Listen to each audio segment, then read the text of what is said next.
Hello everyone, welcome back to our channel news wave today. और आज हम बात करेंगे भारत और इजराइल के संबंधों के बारे में।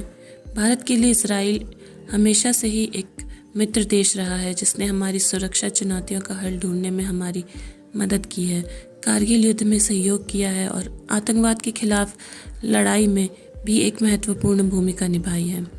भारतीय रक्षा एजेंसियां एक लंबे समय तक इसराइल के द्वारा बनाए गए वेपन सिस्टम का उपयोग करती रही हैं। Falcon airborne warning system, controlled system, Archer drone, Harop drone, Barak anti missile defence system, Spyder quick reaction anti aircraft system से लेकर पाइथन, डर्बी, कई सारी सुरक्षा प्रणालियों ने भारतीय सुरक्षा व्यवस्था को दुरुस्त रखने में एक महत्वपूर्ण भूमिका अदा की है। इस वर्ष भारत और इजराइल के संबंधों की 30 वर्ष की सालगिरह पूरी हुई है। हालांकि भारत ने 1950 में इजराइल को आधिकारिक रूप से मान्यता दी थी, लेकिन दोनों देशों के बीच पूर्ण राजनैतिक संबंध 29 जनवरी 1992 को स्थापित हुआ था। दिसंबर 2020 तक भारत संयुक्त राष्ट्र के 164 सदस्य देशों में से एक था, जिसके इजराइल के साथ राजनैतिक संबंध थे।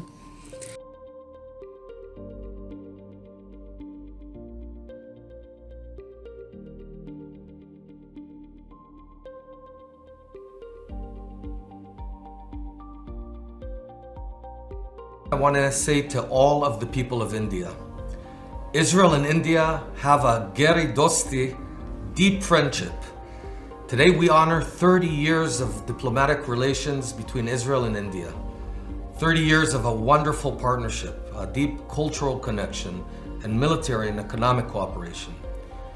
I'd like to thank my dear friend Prime Minister Modi for his leadership and deep commitment to this strong and robust friendship. Our countries may be different in size, but we share much in common.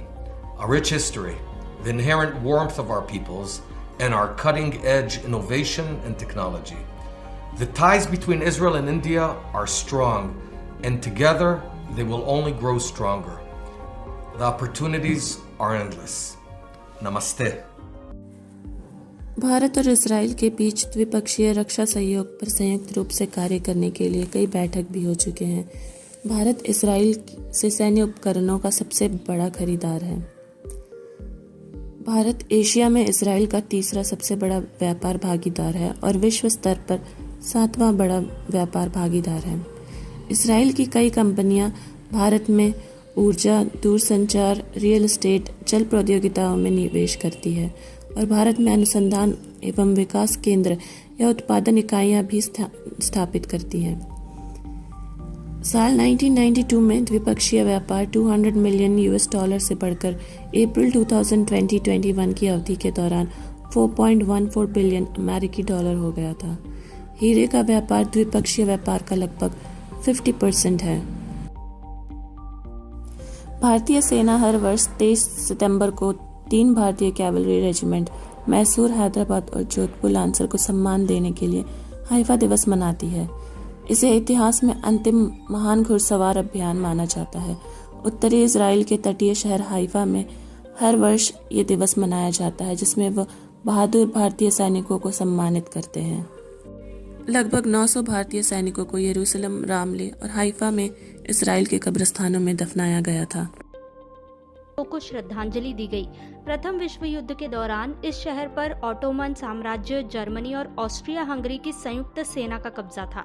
इस शहर को संयुक्त सेना के कब्जे से छुड़ाने में भारत के सैनिकों ने अहम भूमिका निभाई थी। इस लड़ाई को जीतना इसलिए जरूरी था क्योंकि मित्र राष्ट्रों की सेनाओं के लिए रसद पहुंचाने का समंदर का रास्ता यहीं से होकर जाता था।